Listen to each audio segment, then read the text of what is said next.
After the end of the world, the burnt one woke from a deep slumber, broken, deaf, and blinded.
A spark had once again been lit.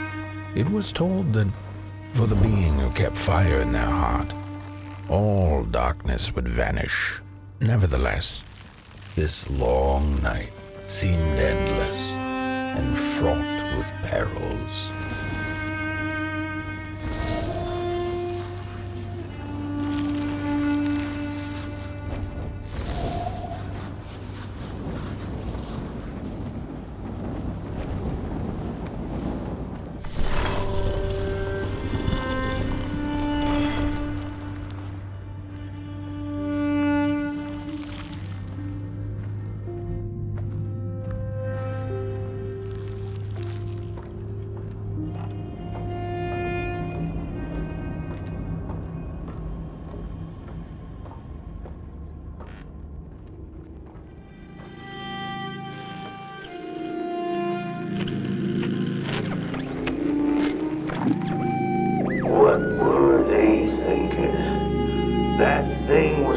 remain dead. I'm never gonna come out again, no sir. In here it's just me. Lonesome ragdoll with his mask. Alone and at peace. They burned it all away, and for what? Shine a little light on things? I can see just fine in the dark. In the dark, I can see everything clear as day. What were they thinking?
Focus on the eye and close your eyes to make things clear.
In the midst of darkness, lo and behold, a friendship kindled.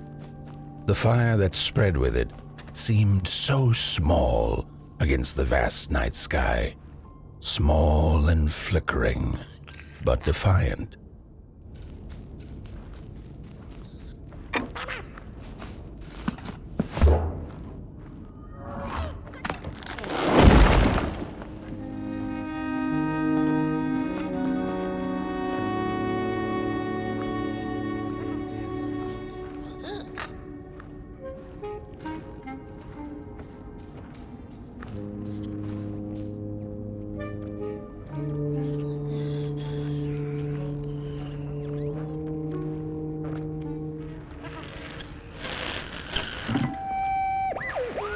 With wire, clay, and fire, the craftsmen built the foundations, followed by the trees and the rocks.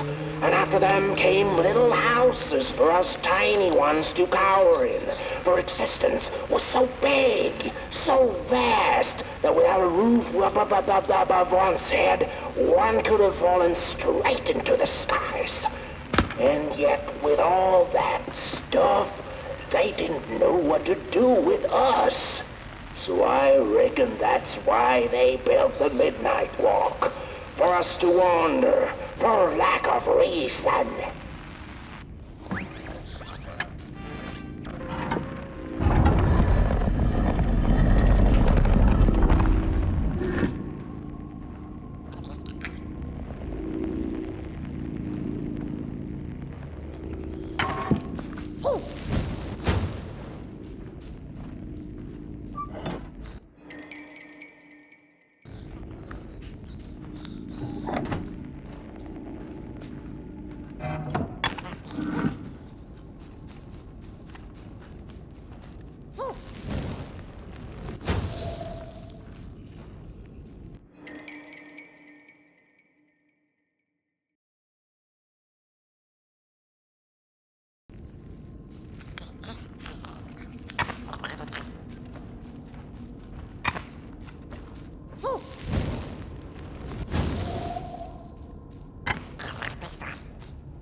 flowers eat fire, it's true they do, but most of all they feed on you. Don't you know? Howdy do. Didn't you hear? They eat you too. Fire, fire, aye, it's true.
And so it was that the burnt one and a small flame took a wander down the midnight walk.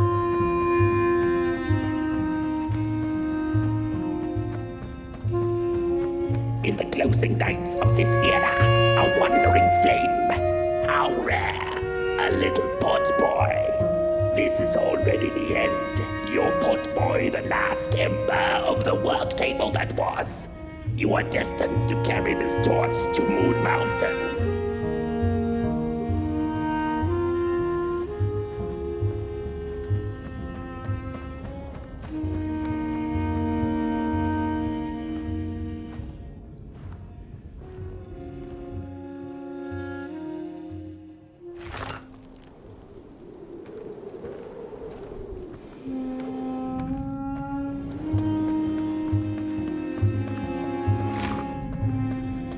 Whether they held or lacked reason, it didn't matter.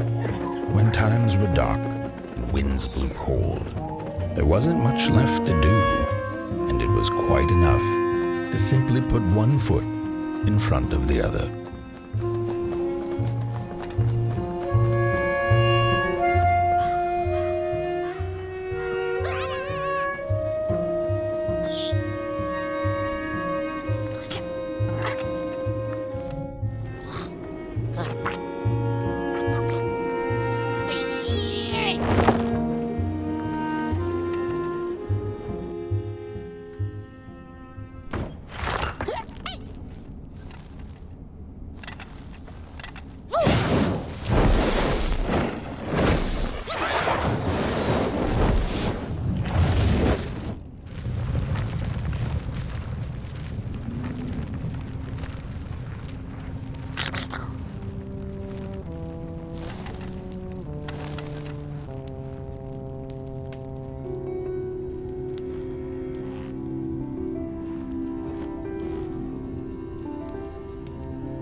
She came back one day from a long while of rock picking under the gnarly trees. Usually the Merkel had been fond of fall and the refreshing cool of winter, but this time it had been much too long for her taste. Even the sun seemed tired, and she had all the rocks she needed, so she decided to treat herself to a long nap.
Close your eyes.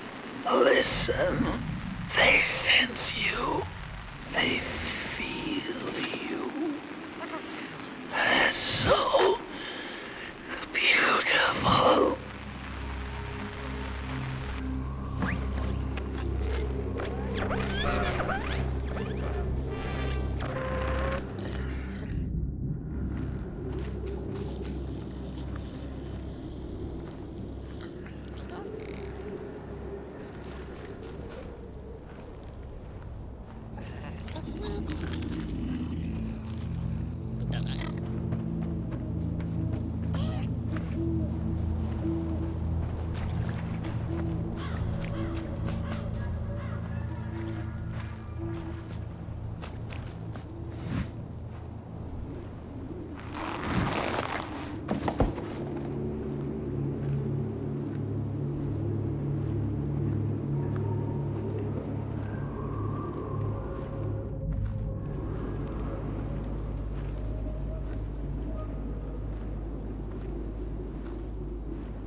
Hey, I'd almost forgotten how it felt. And salutations, Burnt One. Fancy meeting one of your kind here. You're the caretaker of this little firecracker? I reckon you must be headed for Moon Mountain. Am I right? Well then, on one hand, it's just a matter of walking down the road. But then on the other, the Midnight Walk has a mind of its own, and a mind to teach its rider a thing or two to boot. So if you are intending to walk the walk, you better... How's he? Didn't see you there. So glad to see you back on the move. And as I told you, it ran away from its owners. It's been waiting for the right passerby ever since it ended up here. Well, Mac, don't let me keep y'all. See you down the Midnight Walk, and Burnt One. Wherever you end up this long night, keep that fire alive. It's really all that matters. Don't take my word for it. Just see for yourself. Some folks certainly know how to talk the talk. What you lack in talk, Burnt One, I trust you make up for in walk. Be wary of the dark itself. It's full of ideas, but it is always hungry for more.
Venture into the swamp under the moon, they cautioned. There, wild eyes watch, and itching teeth yearn for succulent heads like ours. Gone are the bodies of old, and they can no longer shield us from the terrors.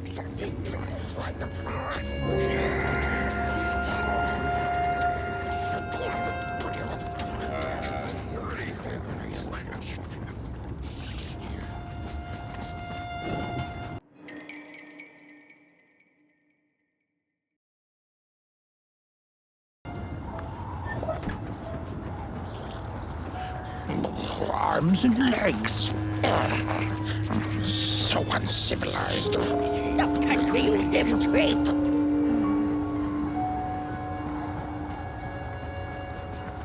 Oh, look at this fancy stick. It's my favorite stick in the whole wild world. No, my stick. Give it back. No. Oh, my stick. My favorite stick. Oh.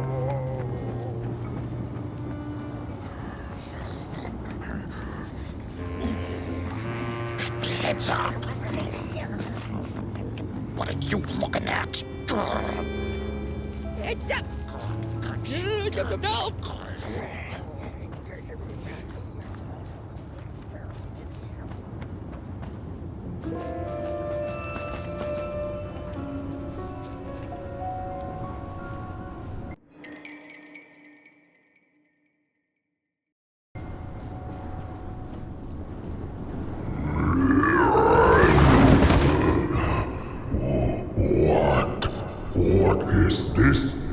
Somebody approaches Nobodyville? Your wretched limbs an affront to nobodiness. Unless your fire can prove itself useful, there will be no passage for you, limb tree. Go away.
Candles have not been lit since before the great beheading. Now fire is back. Maybe fire can help us with our Molgrim problem. The headmaster will decide. Enter, then.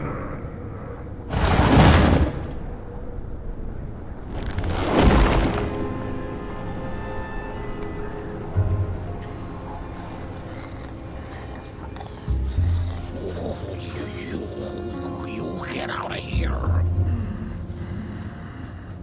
Oh, it was foretold. The return of the bodies.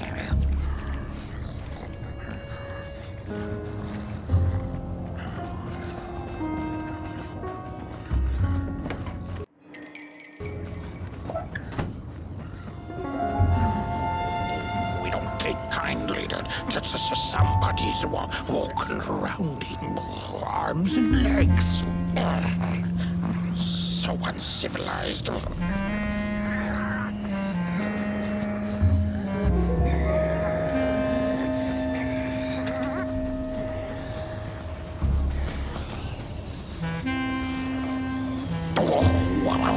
What do you think you're doing here?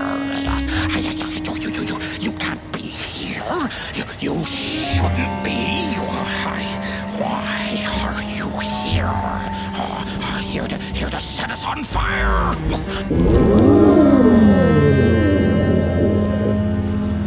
True fire. We nobodies haven't been graced by its warmth since the bodies were banished. They used fire for war. Yes. Now once more, the somebody disturbs our peace and sets fire on things with its tiny fire devil. You must leave at once. Leave or face our...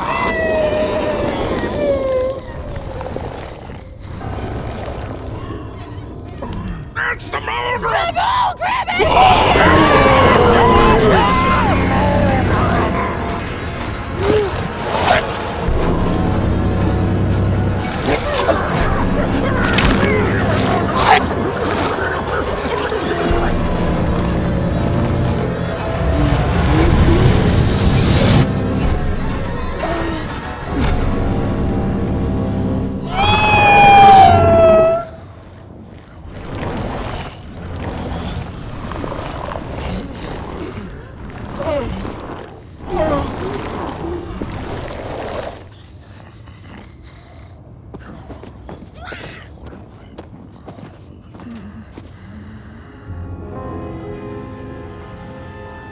I guess I'm the headmaster now. As you've observed with your own head globes, we have a problem. It is called the Molgrim. The Molgrim? Recently she has become bold, moving ever closer to Nobodyville. You should help us get rid of her. Yes, get rid of her. Tame her. Just Make it stop, and by the powers suddenly vested in me, I will, shall grant you passage through our fair Nobodyville. Here, take this. Blech. Blech. Now, go do the quest. Meet the problem head on. Tame the Mulgrim, and we will. I shall graciously let you pass through Nobodyville.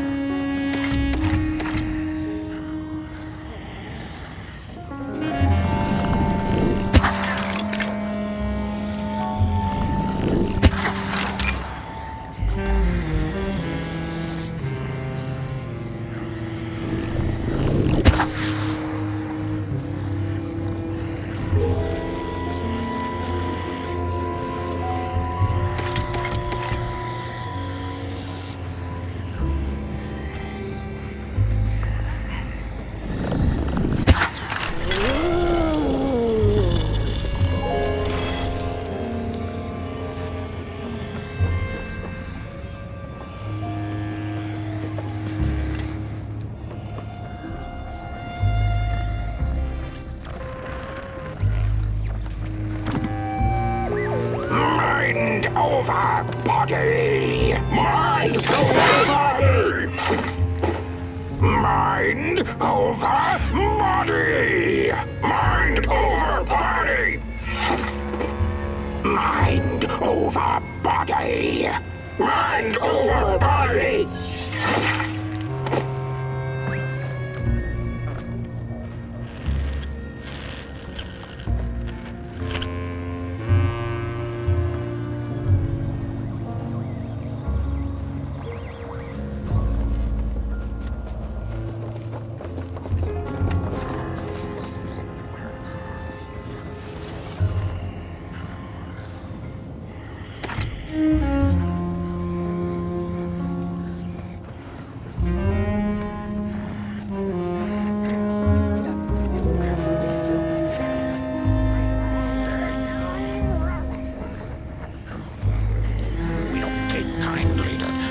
Somebody's walking right out of here with 2 feet.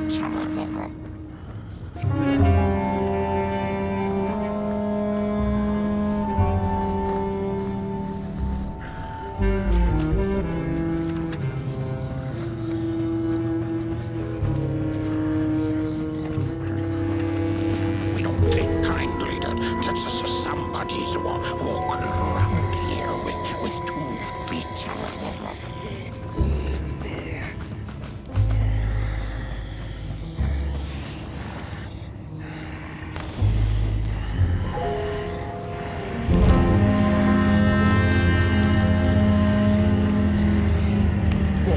No, without that body of yours, you'd be drop-head gorgeous.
The mushrooms whisper of a new bird in down. They tell us her nest lies beyond the cold, cold moon. And she came here to witness tragedies. She feeds on these tales, you see, sucking their fire dry like marrow from a bone.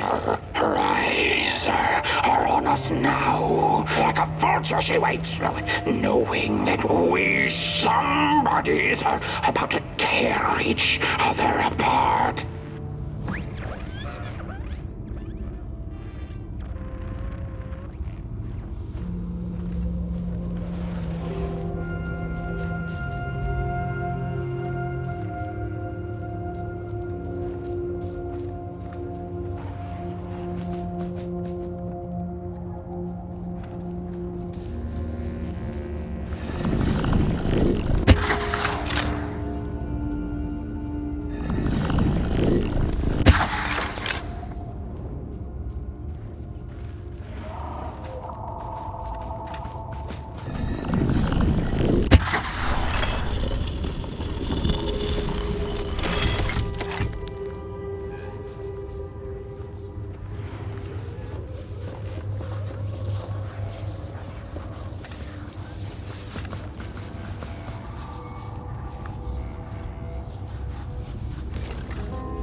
When a sinkhole devours your fire, give it up or dive in after it. An old swamp saying.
Another old swamp saying went, "When dealing with a troubled and troublesome Mulgrim, do not light a fire beneath her, but help her build one from within."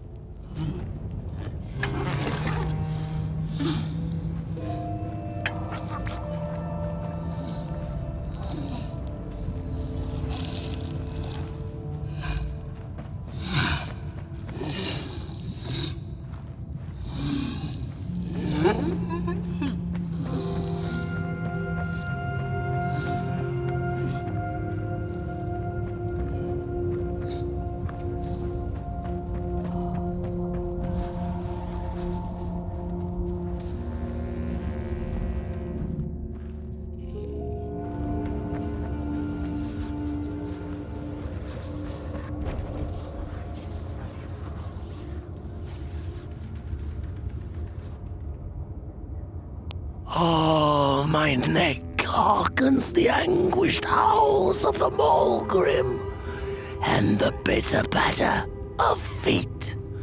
A somebody and its flame, albeit a small one. 'Tis enough, perhaps. The Mulgrim's precious shards, they must be returned to her lair, to her cauldron. Only then may the cleansing fire burn.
Don't eat me!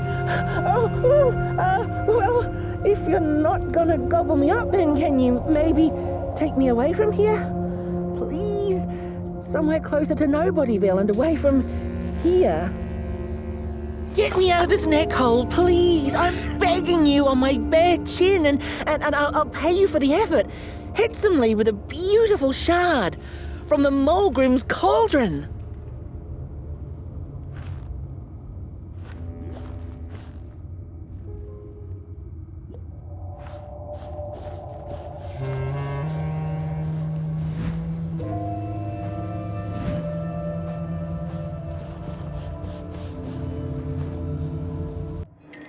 If you just take me to the outskirts.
Heads up! Ready! Lift with your boots! Take with your hand! Full of fire! Fire is ours! Take the charge!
Good evening.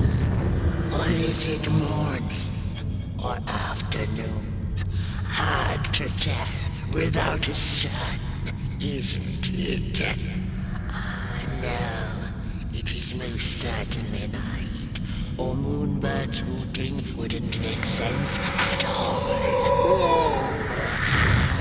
Speaking of sense, will you help an old bird find some in this story? Fire up these dusty murals in the right order, and you will receive a present, a little gift, yes.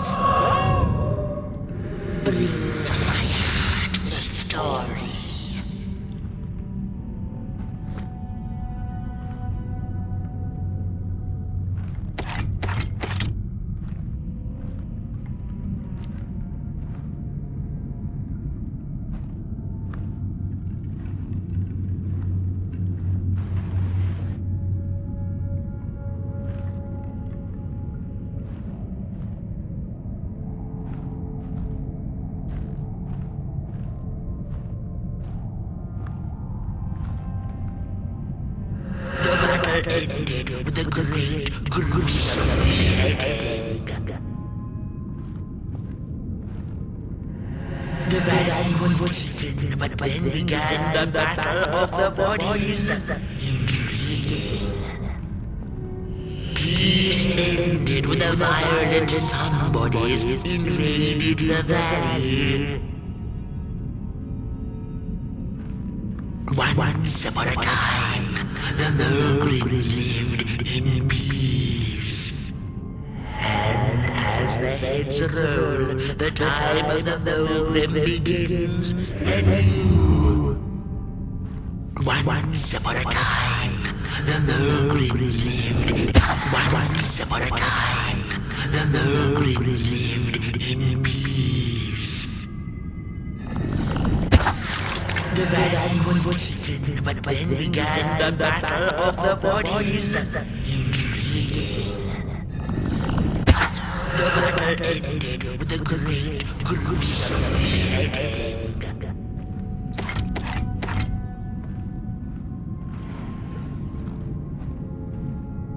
Peace ended when the violent sun bodies invaded the valley. Peace ended when the violent didn't make no sense again. Once upon a time, the Mulgrims lived in peace.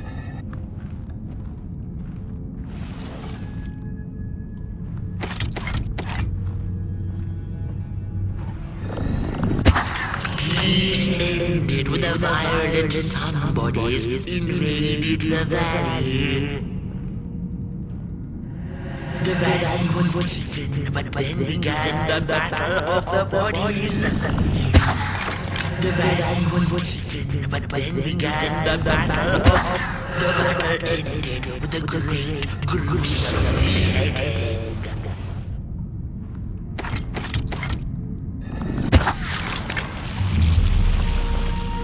For time immemorial, the Mulgrims had lived in the valley in peace, sharing good eatings and howlings around their fire, which they had inherited from the skies.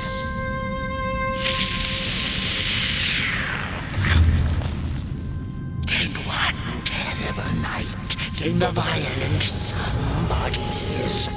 They hunted the Mulgrims for sport and took their fire for themselves.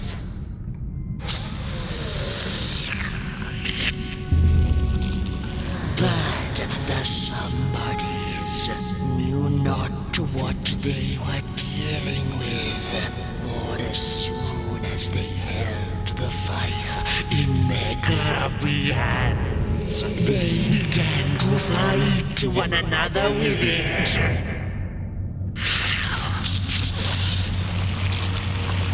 To save themselves from themselves, the cunning heads turned on their bodies and organized a great meeting.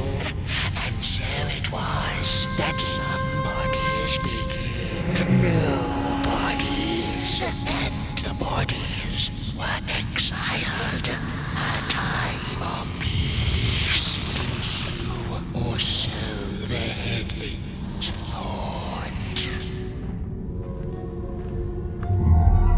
The last living Mulgrim had been biding her time, and saw now an opportunity to return and take bloody vengeance upon the heads, who were now left defenseless without their bodies.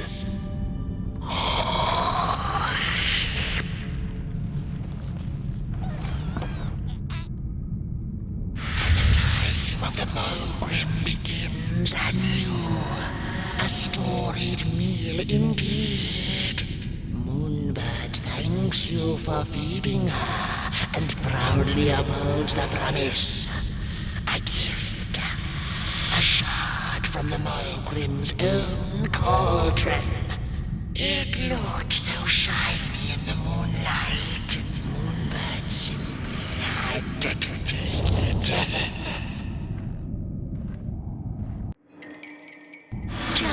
For now, she'll see you in the light.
Look out!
Phew, thanks for saving my neck.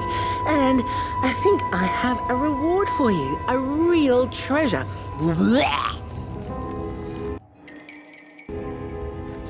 There you go. One of the 3 missing shards from the Mulgrim's Cauldron. Yeah, I stole it. Oh, I thought I could maybe buy me some kind of ticket away from, well, everything. Start anew, you know? A good head on a pair of healthy, strong shoulders. Eyes on the horizon. Gosh, the horizon.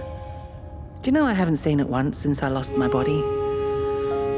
I really do miss my body. It's a real shame when you think about it, you know? The things that we do to ourselves, to one another. What we did to her, kind. All in the name of some sort of control. It doesn't make sense. Anyway, I guess I'm sad. Sad and sorry.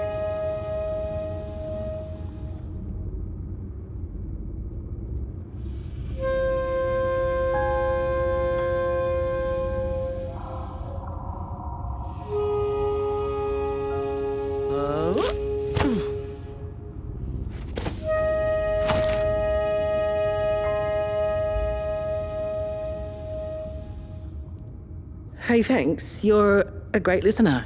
You know that? Just take care of that shard now. And maybe put it back where it belongs and... yeah. Goodbye. The ragdoll's whisper of one shard kept by the dark itself. Another was stolen by the greedy moonbird up in the hilltops. The last one, perhaps the cowardly head knows. It's easy to lose one's head when everything you love is either gone, broken, or dead. Yet another forgotten swamp saying.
She'd never been much for company until she had met the other one. He had shimmering scales, an appetite for life, and carried a faint scent of rotting leaves she found irresistible. Oh, how they used to laugh at the distant stars, bitterly, together.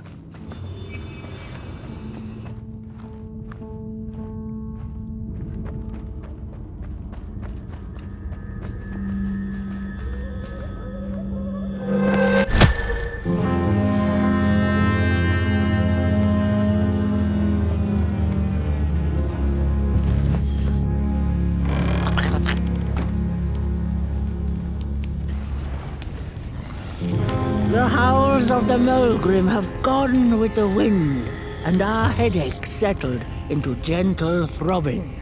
Thank you, somebody, for you have not only graciously saved our necks, but also demonstrated the value of brain mass and heart blob working together. Could it be time for the bodies to return? We must convene on this matter, and you and your wandering flame must now leave through our gates and keep on walking the midnight walk to Moon Mountain. Moon Mountain! Here you go, somebody. This key will open the town gates. The mountain once again beckons, and the call is answered. Fare thee well, and take good care of your flame. The dark itself is hungry.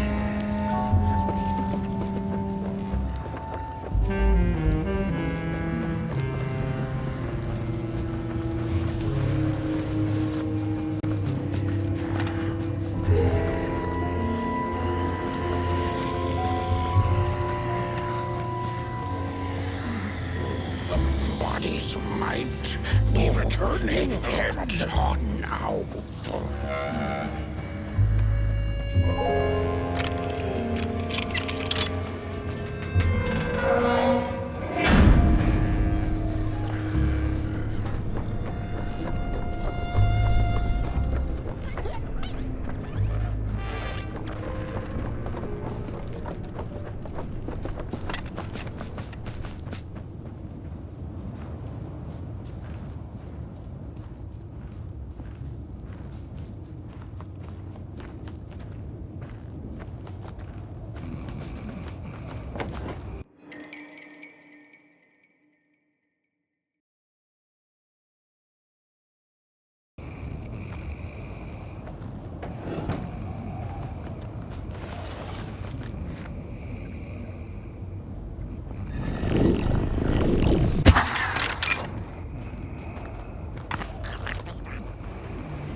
Back from a little swamp detour, huh?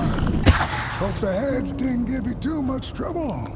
At least your head looks attached to its shoulders and your friend's is, well, burning.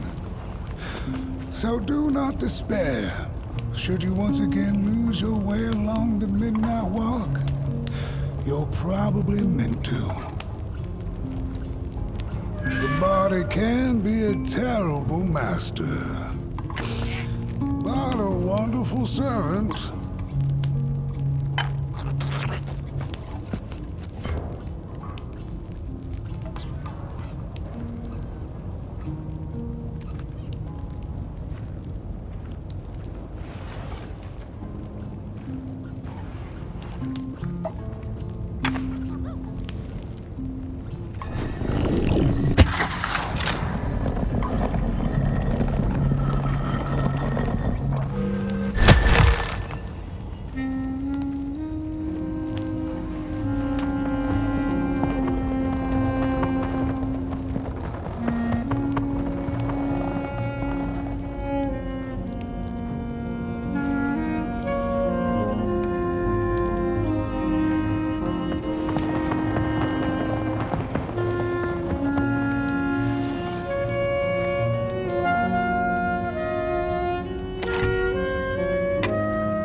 We Malgrims have a special relationship with fire.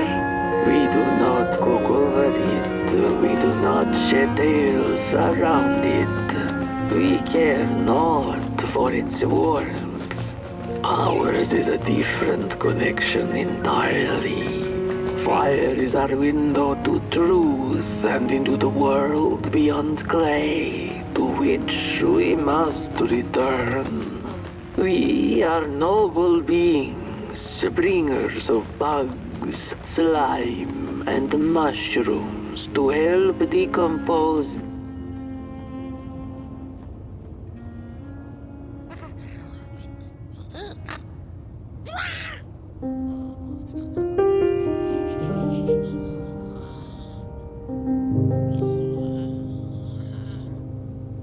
Elves.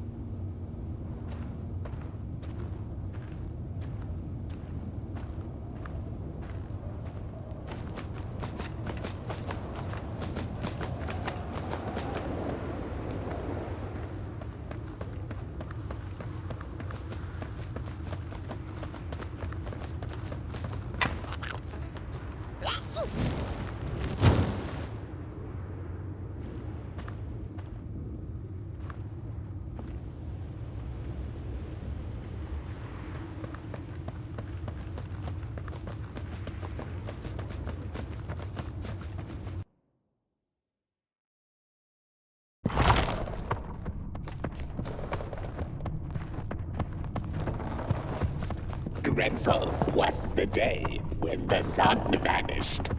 The waters dried up, birds went quiet, and the dark itself seeped unchecked into the work table as the cold, chewed paper moon rose over the mountain. The night that followed would be long as the midnight walk. The burnt one was there. You do not remember, but you feel it, don't you? You are reborn when need arises. This night, Port Boy needs you, and Moon Mountain beckons. Its call irresistible.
I had a flame once. It was beautiful and bright. It spread its light, brought me and my neighbors warmth. and it was always hungry. No matter how much I fed it, it kept on growing and growing. And one day it got big enough to start walking the long road. I didn't guide it. It dragged me along for the ride. I followed it for a long time. Would the road ever end? What was the point of the walk? Things kind of spiraled. Road took me on dangerous detours that didn't make sense. Before I knew it, my flame began to fade until it... Well, I don't think I was meant to carry this flame.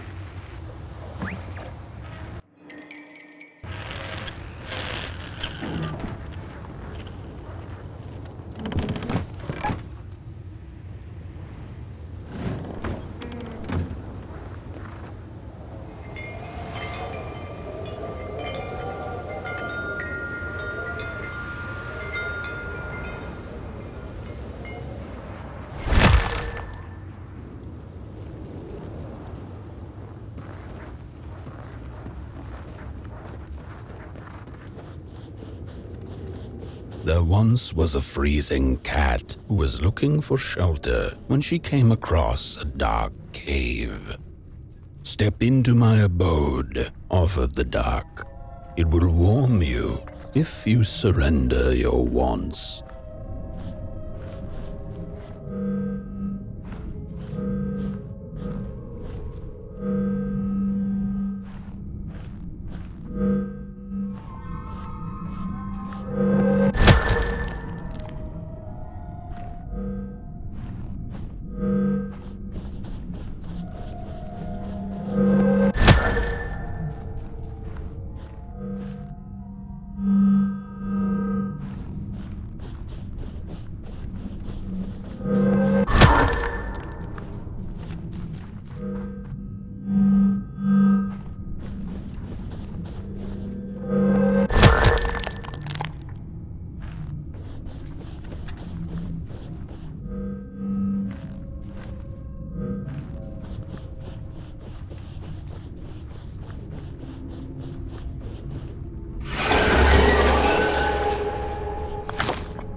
shark's eyes were much too big and watchful for the cat's liking. She went on to find warmth somewhere else.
Then the cat saw it, rooftops piercing the sky.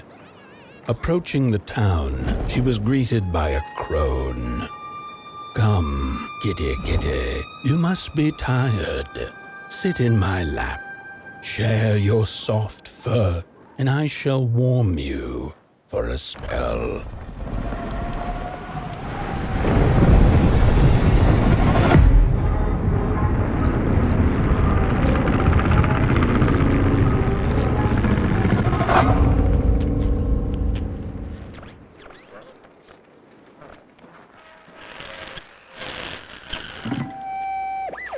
Hello, Mother.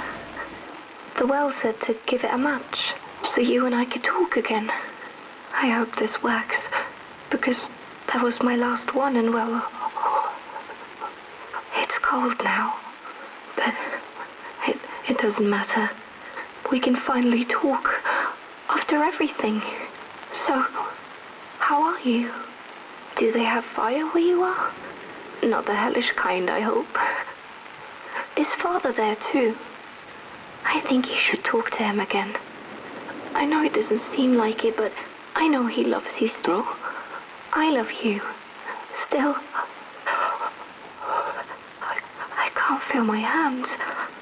I can't feel anything.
This happen? Whoever did this, oh, the flame warms the righteous, but the wicked who love destruction, the flame burns with a passion. Holy warm the furnace! Feed the thief to the furnace! Feed the thief to the furnace! Coalhaven is doomed! On the wicked the flame shall rain fiery coals and burning sulfur. A scorching wind shall be their lot. Come forth, thief, and confess your hideous crime!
Welcome to Coalhaven, newcomer. Good to see a flame in these parts again. I'll be your guide tonight. This furnace here used to run on coal and fire, don't you know? but a thief stole all our matches, wasted them in greed. Has come to smite the wicked and punish the thief who killed us. Well, I guess that's it. That's a tour on the house. There's a bone right there in the snow. There ain't no place for a bone.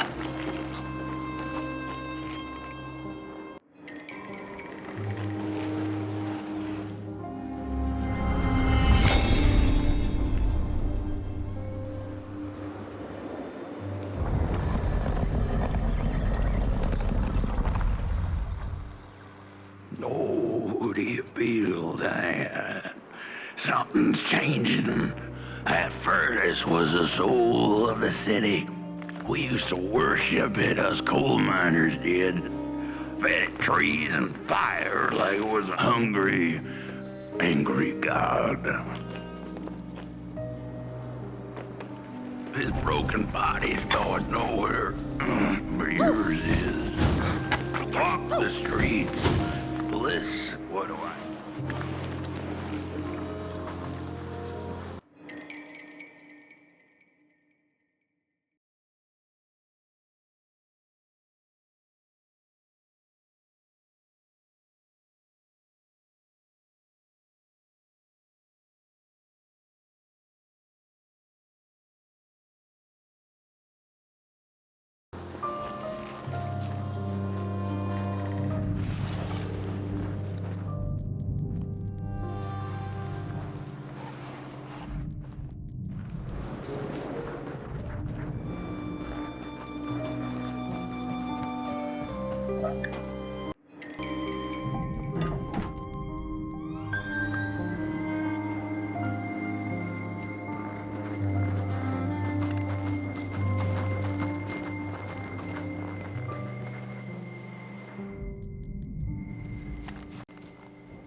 The cat didn't like the crone's crude bettings. Her hands tugged at her fur.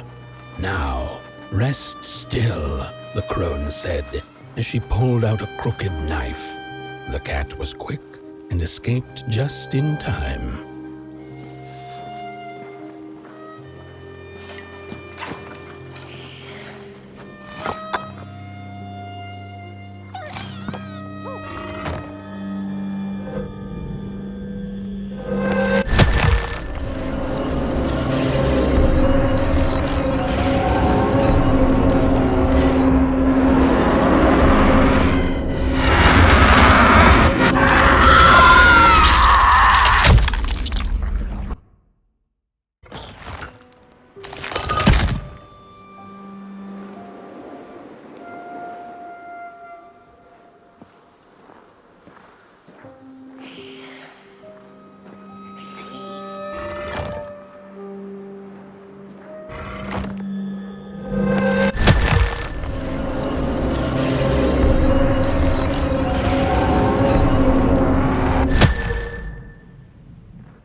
Listen for the bone.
See a ghost?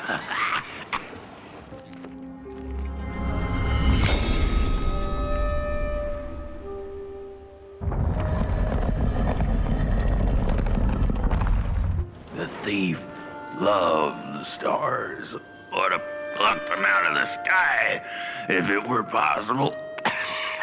But the dark itself stole her stars, turned the thief's sky as black as a cup of joe. And so the thief began to steal matches and lit them, hundreds of them, like little stars of her own.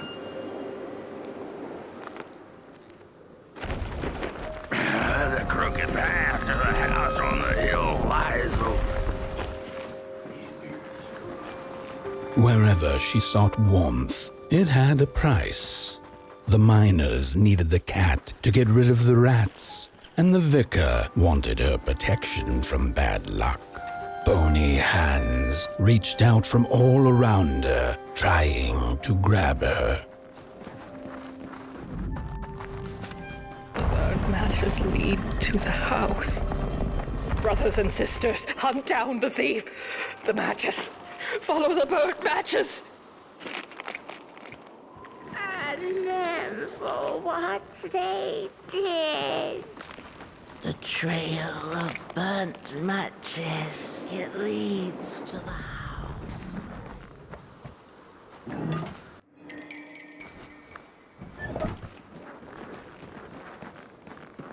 We're running out of matches. The furnace. No matches left to light the oven. We'll freeze to death because of that thief.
It burns! It burns!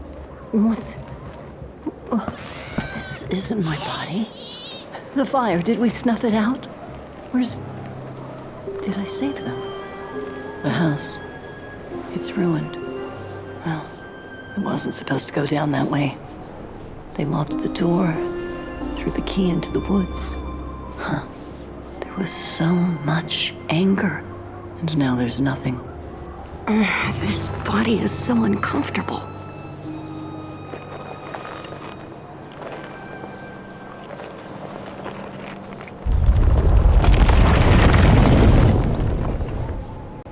While I was in the black, I had a dream. There was a monster in the woods, with our door key dangling from its tail. I ran, tried to chase it, grab the key, and when I did, the creature turned around, and its face, it was the face of this whole town.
That's it, that's the key. Unlock the door. Please. I want to see my home again.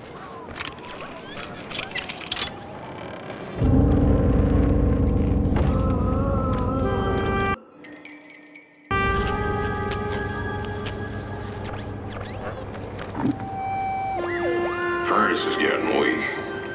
Council says we're running out of matches. We'll have to harvest more trees then. I don't like it. Losing the forest like this.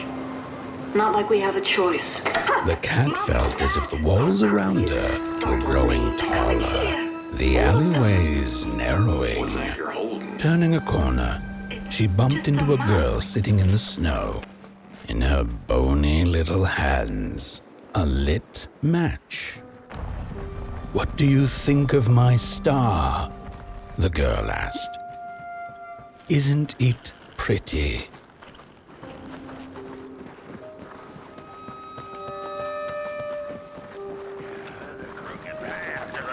On the hill lies open.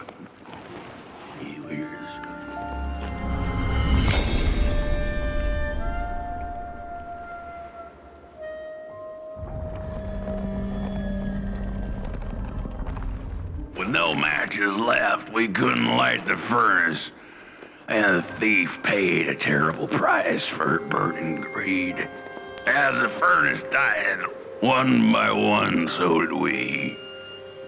But before we perished, the dark itself moved into our hollow husk, turning us cold and wicked.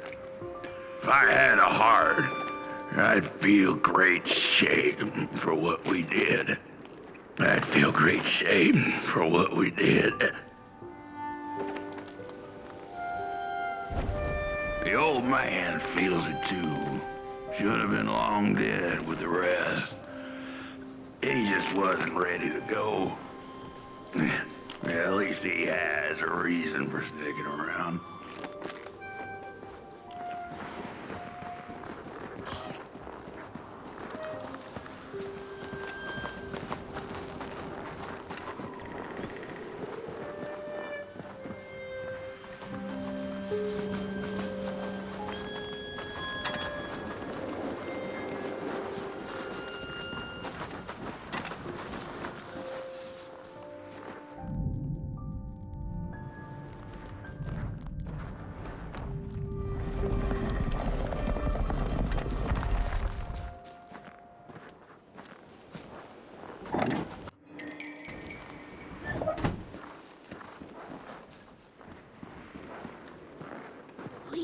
She killed the furnace, so he killed her.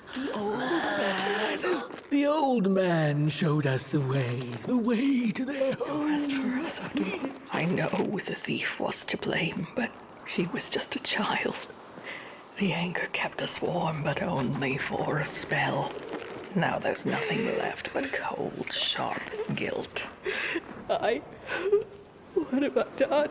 What did we do? I thought we'd just punish her. The furnace died, so we had nothing left but justice. Sweet justice.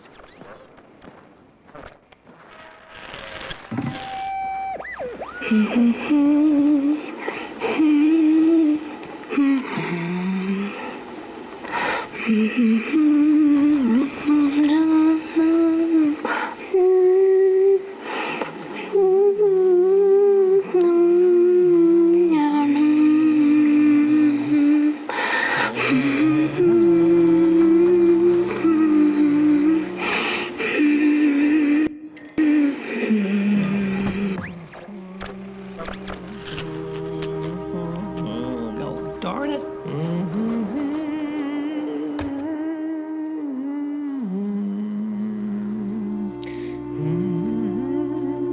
Oh, that voice. What I wouldn't give to hear her sing again. Those sweet, sweet tunes like fallen leaves of the trees that were. Such a waste. Such a shame. I wish I could hear her sing again. Just once. Just once. Oh, I know she stole from us. I know what she did to our town. But she could sing. This town's not much without fire, no. But it's even less without song. If I could just hear that lullaby one last time, I know I'd be able to move on.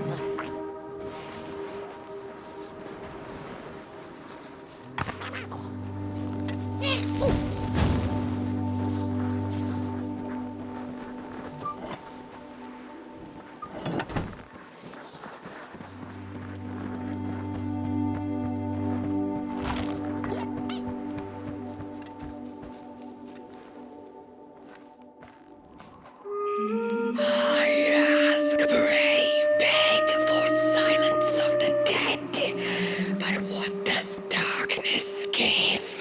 A single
on, little flame.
Little soul, you charming little wanderer, my life's companion and body's guest.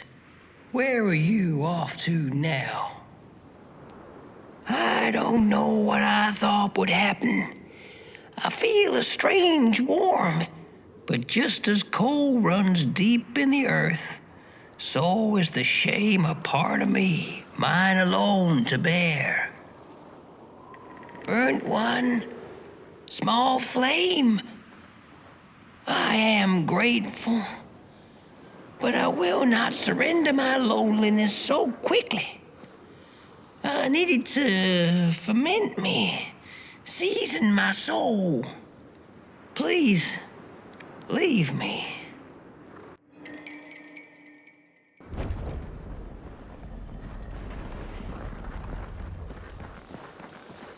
The girl offered her burning match, her last star, but the cat could tell she needed it all for herself. Grateful for her unconditional kindness, the cat left her to her ghosts.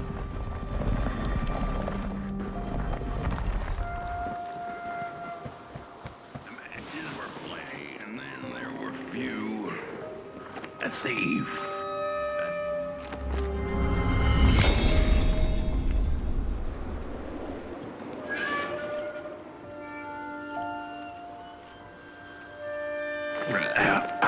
The door to the flame is open. It's already there. You just haven't lit it yet. Now, if you don't mind, a little spark. And just maybe we'll be able to die for real this time. In life, I didn't mind a little loneliness, but this is the worst. The furnace belongs to burn once more.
me. Remove the shroud. Light the match. The match. Light it. Please. One last star. Light the match.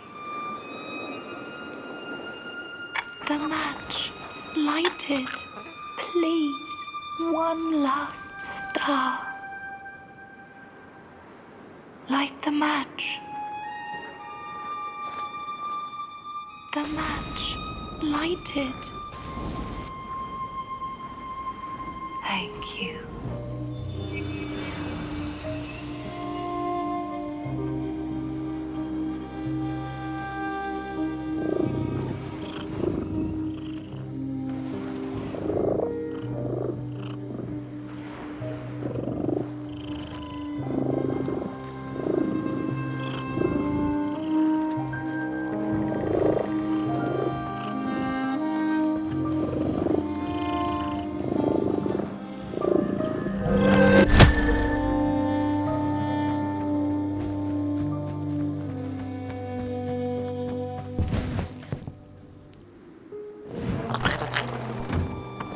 The cat finally settled in front of a giant burning furnace.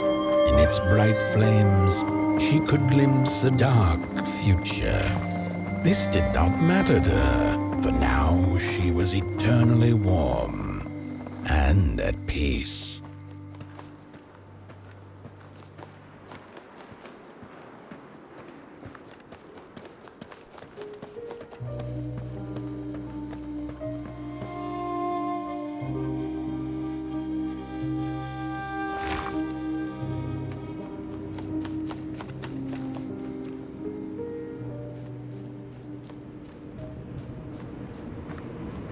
The flame burns still, and the fire has spread along the walk. The cold takes its toll, and Potboy's flame flickers.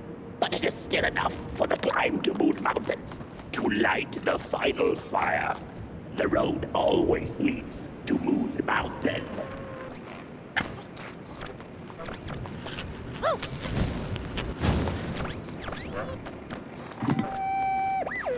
There's a fella who watches over the midnight walk, pointy hat and hollow gaze. He's been around longer than you or I.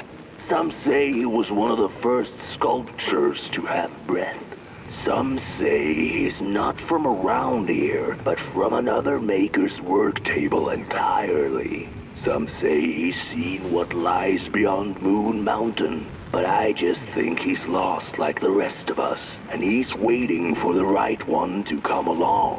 Waiting for something that'll give him that eureka for his song. He keeps his banjo by his side, but he never plays it.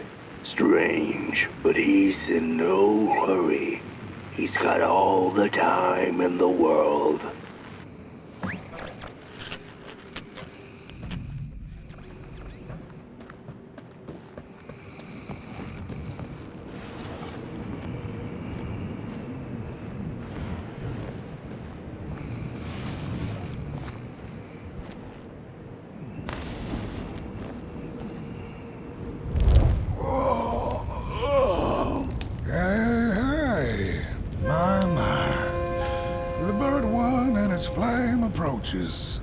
The road's been long, hasn't it? And it just keeps on going, don't it? Why don't you rest here for a spell? Change is in the air. Warm winds coming in from Coldhaven. I trust you're not pushing that little flame of yours too hard. He is mighty, no question about it. But between you and me, he still has a ways to go until Moon Mountain. Heck, it ain't my place to tell you how to tend your flame. I'm sure you'll be fine. You'll be just fine.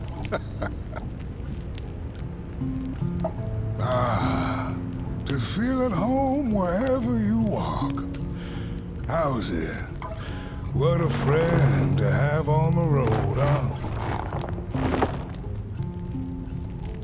Now, there's an open door invitation, if I've ever seen one. Go on in then. Get some rest. I'll keep watch.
a boatsman went out into a foggy lake to find peace. Then, out of nowhere, came another boat that bumped into his. He cursed whoever was on the other boat, but when the fog cleared, he discovered that it was, in fact, empty. The sarcophagi are molds, rebirthing the bodies of the burnt one. Failure after failure, they keep coming back. They lie dormant, and then they awake at an appropriate time, during times of dark, to perform a task. The taskmaster unknown, doom spelled on the flip side of a coin. Little dolls in a dollhouse made of matches.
Without a little adversity.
go like a moth into the burning light.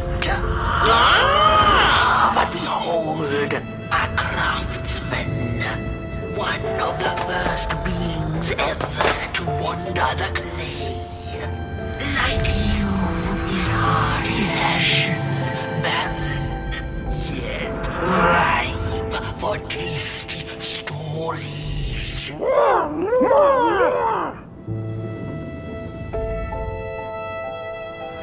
By now, you must have learned there can be no tale without spark. No spark! Light the fuse. It will guide the burnt one, and mayhap feed Moonbird. A symbiosis most reasonable, don't you agree?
On the menu, Crows.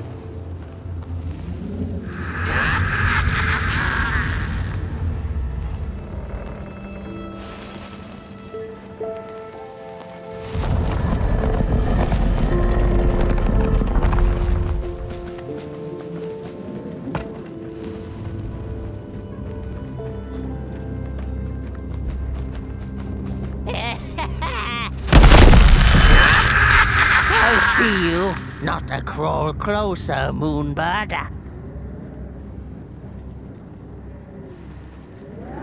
Avert your greedy gaze. The moving pictures are not for you.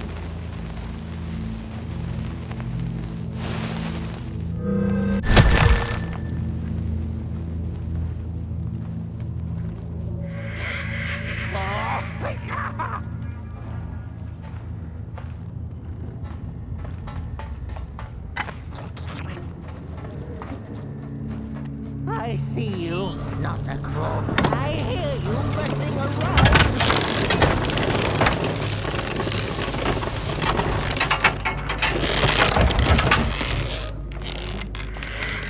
The moving pictures are not for you.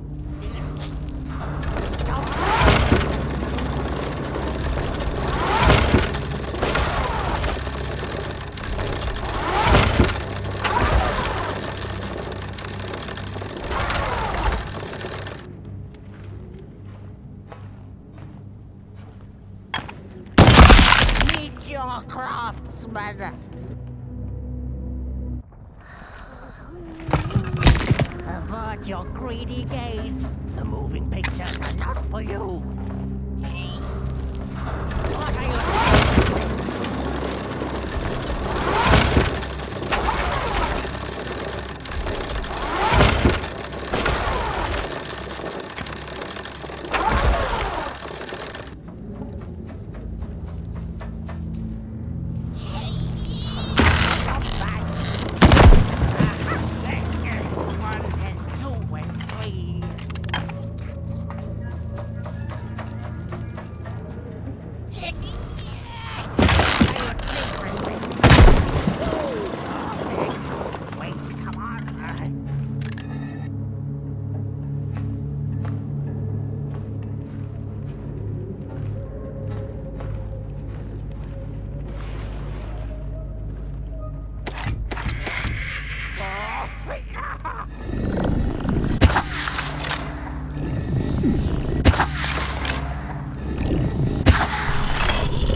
are not for you.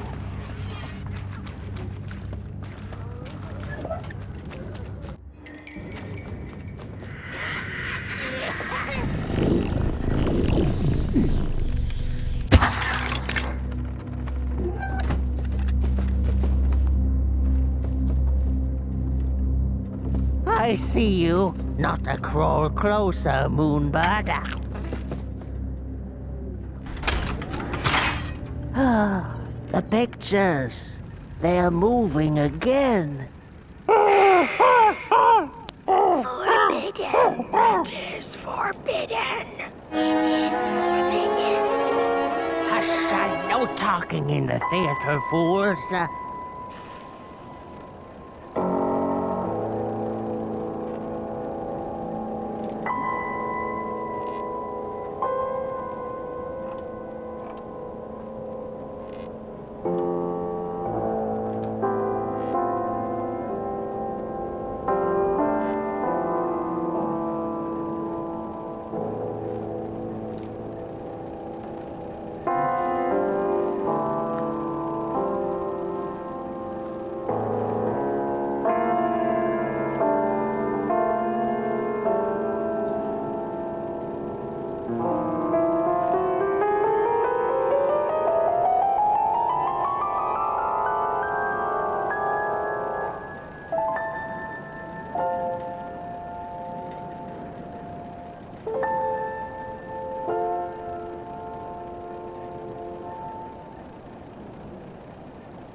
Stories. How I cherish them. Real as clay, as palpable as the midnight air. They're all we have left once the dark has taken the last campfire from us. The projectors tell a story of failure. The craftsman projects it onto his creations. He keeps building without love for his craft. He needs to see it.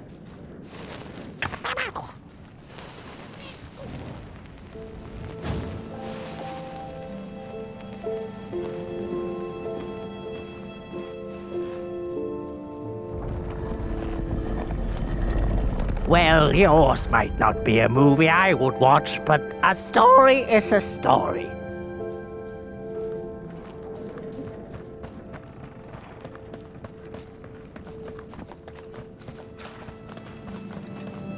The potter, stuck in the sinking clay in which he had dug so greedily, spoke his final verse. Here was I born, and here I lived.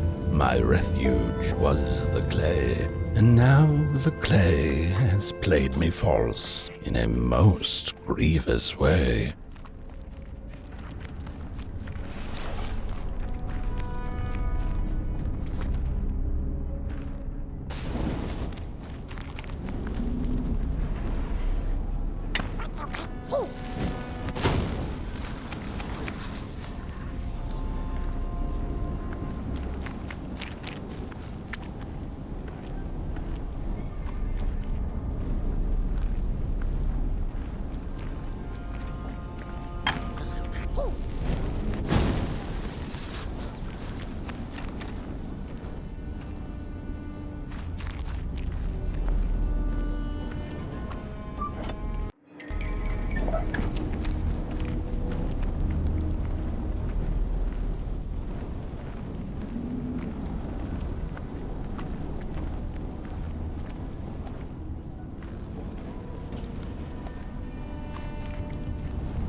Blind explorers discovered a sleeping beast.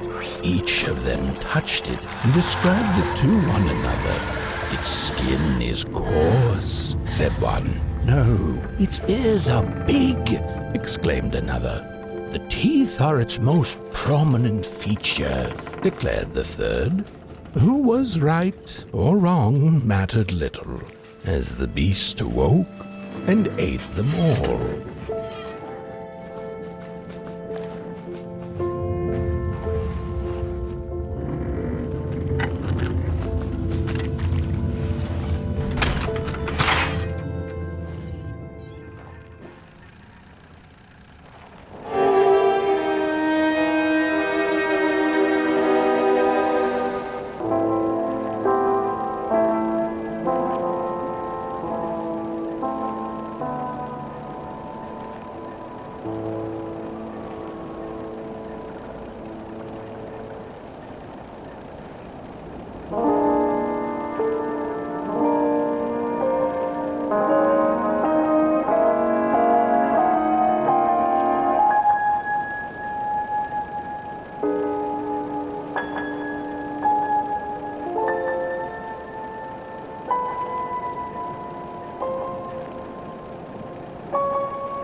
at these sorry reflections of the daughter. None of them will ever dance, ever feel the warmth of their maker's heart. They can never be enough.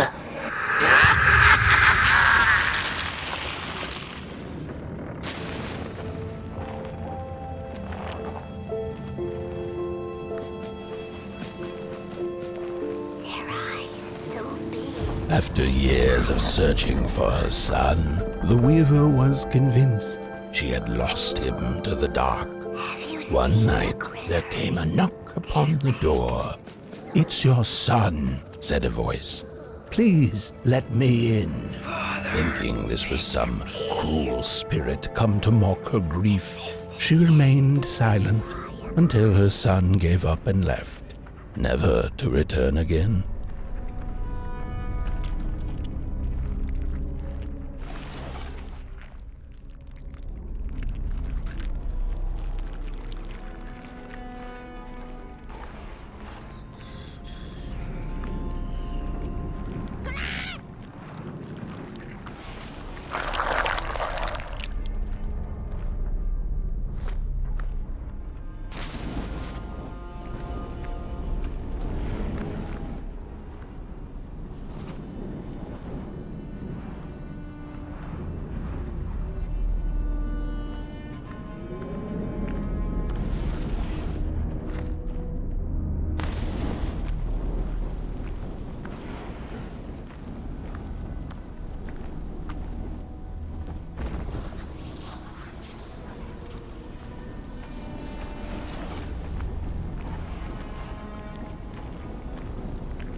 Most of my life, I've been afraid of the dark. When I was little, my childminder got annoyed with me and tossed me into a wardrobe as punishment. She let me sit there, alone, and I sat perfectly still so that no closet monsters would notice me. It was the longest, most terrible 15 minutes. Many years later, I don't know what happened, but now I love sitting alone in the dark. I get into the wardrobe, close the doors, and I sit perfectly still. It's like a void, empty, but not cold, where nothing exists and everything is possible.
Isn't that just? the way. The father hoped the daughter would fill his heart with fire, failing to see that she needed a fire of her own. His princess danced away, and he stayed behind, cemented in his ancient groove. The heart is a bottomless pit, never sated, always craving for more.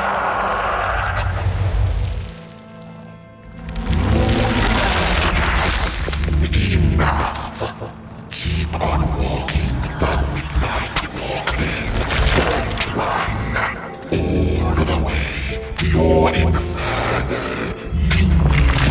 She will be there to gobble up the embers.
The wanderer asked the craftsman, "How do you make such perfect sculptures?" To which he replied, "Oh, there's nothing to it really. I go into the dark woods. I find the sculpture already waiting inside a tree. And then it's just a matter of carving it out."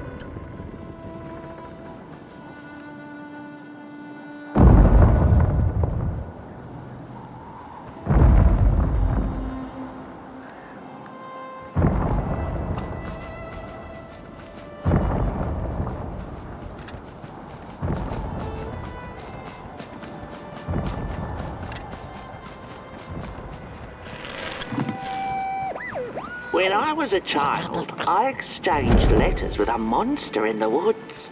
We were best pals, and we shared all our secrets with each other. One day, my sister told me that the monster wasn't real, that she'd written me all those letters to play a joke on me.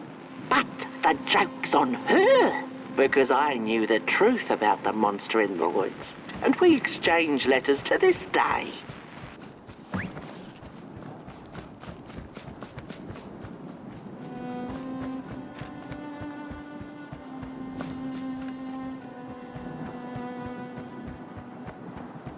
Hark! Not very far now. Not very far. The flame longs to be free. Caged, it cannot truly burn. How beautiful. How tantalizing. It is simply the way of fire. It is what it is.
When the nameless maker lost his creation to the dark, he went back to the great drawing board.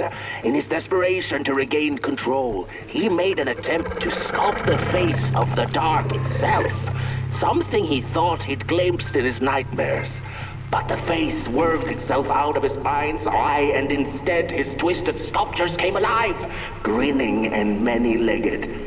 Thus, the Grinners escaped and seeped into this world as a reminder to the Maker that there is always something to smile about, even when things don't go the way you hoped.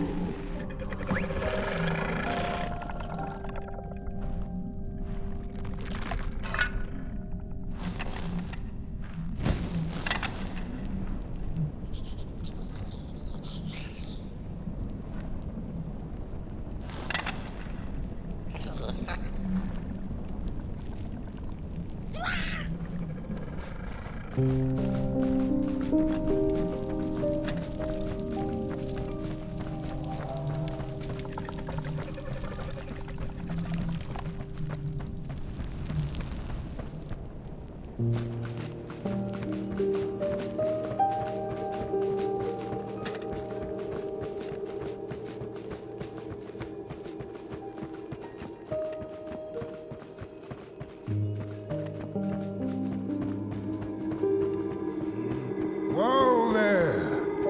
You look like you're about to move a mountain. That's what I get for trying to get in the way of a flame and its destination.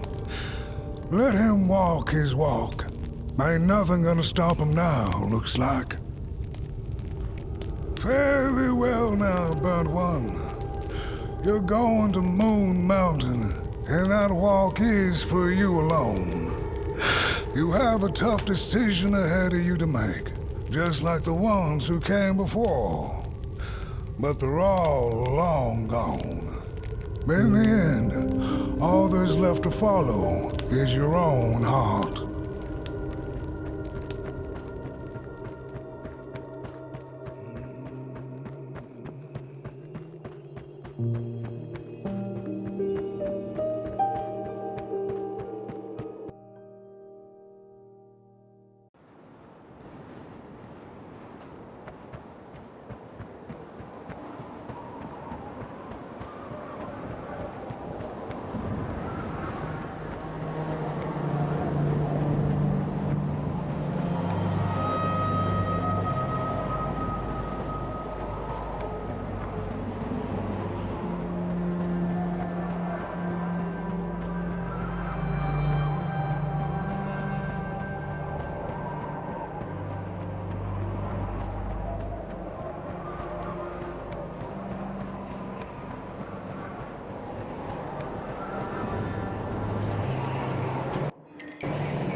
When I was a child, I exchanged letters with a monster in the woods.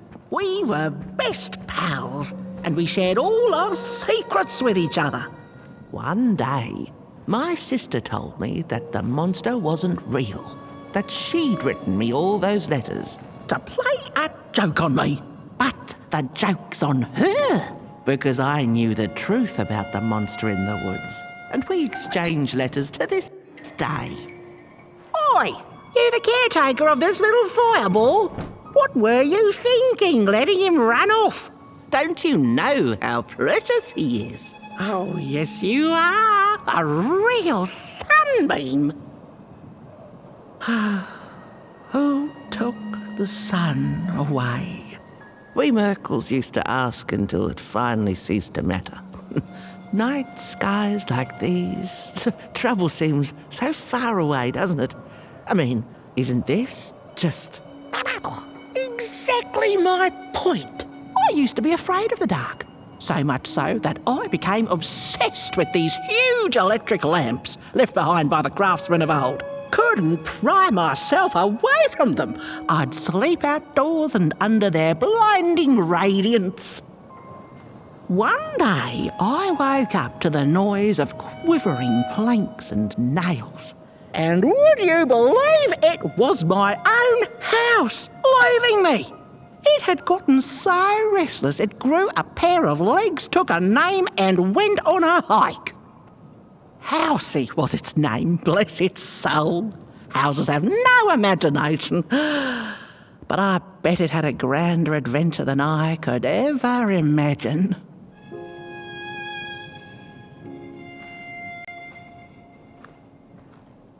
This little flame is your home, burnt one. Keep them nurtured and safe, and you'll always find yourself in the right place, through the rain, in the dark, and over moon.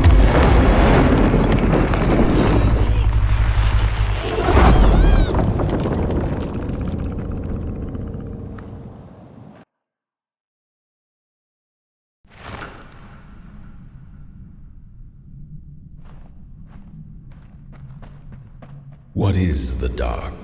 Is it ugly and cruel? Is it a place for monstrosities, for fools lost in the woods? A terrible void where all your nightmares come true.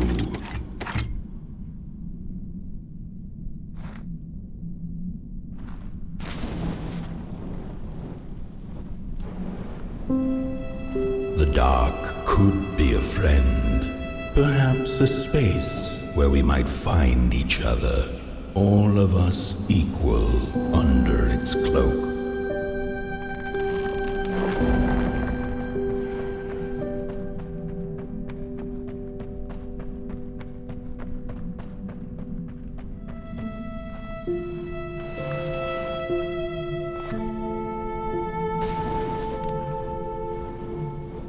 The dark could be an embrace and the release of the old, like taking off a tight shoe, laying bare one's feet, and taking a first step onto a new adventure.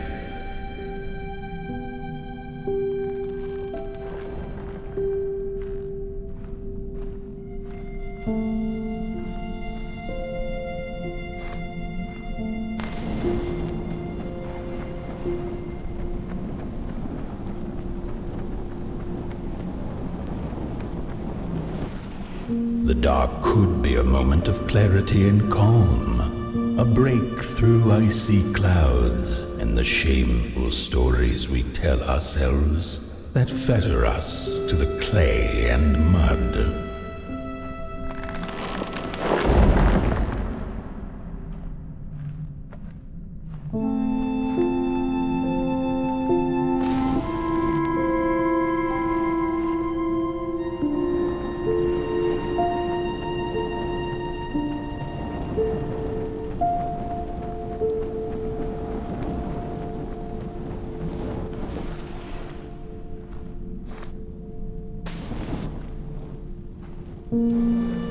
The dark could be the space and time that we need to recover from the death of a dream and the quiet promise of new beginnings waiting on the other side of grief.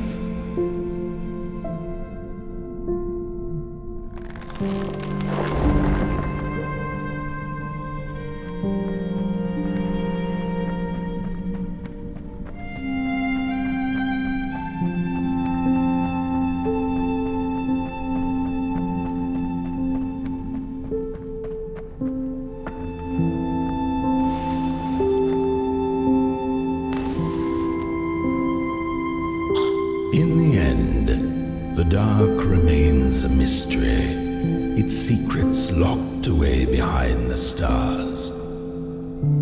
But one can rest assured that it is always there, watching, patiently waiting for us to enter it, with fire in our hearts and with eyes wide open.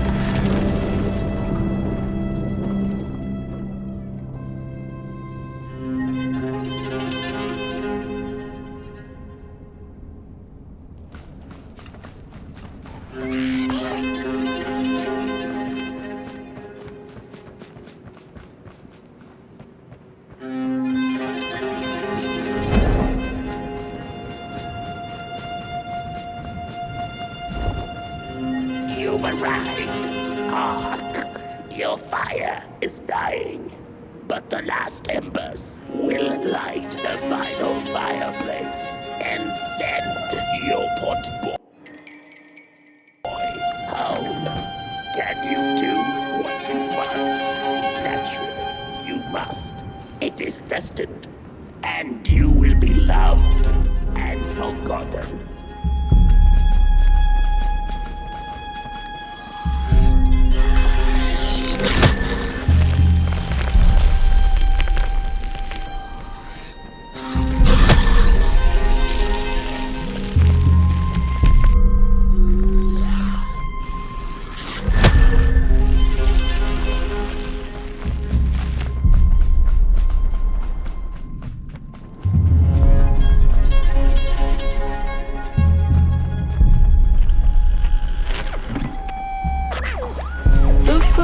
Two-legged beings did prosper under the first sun, but it didn't matter how much they bathed in its light. They craved more. They sought to cage the sun, harness its power, and make it theirs. But the makers in their foresight had put the sun far, far away. So far that no creature could reach it. That's why, in their desperation, the two-legged ones began to collect matches, lighting them like minuscule suns of their own. But there are only so many matches in this world, and one day they'll run out, and they shall once again look to the sun.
just gone. I had this wretched gut feeling like something was up, like something was on the way, a danger I never could have guessed. I figured that's just how I always feel, and my worries seldom come true. And now here I am, and I have been for some time now, and it just won't come back. I don't think it... While I had it, I didn't know what to do with it, how to care for it, enjoy it. But if I had it again tonight, I'd probably waste it all over again.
Once upon a time, some folk on the other side of this and that had the most strange and beautiful dream. I hope that tonight you caught a glimpse of it, and I wish you the levity and grace to smile in the darkest of times and on the way down your midnight walk.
Once upon a time, some folk on the other side of this and that had the most strange and beautiful dream. I hope that tonight you caught a glimpse of it, and I wish you the levity and grace to smile in the darkest of times and on the way down your midnight walk.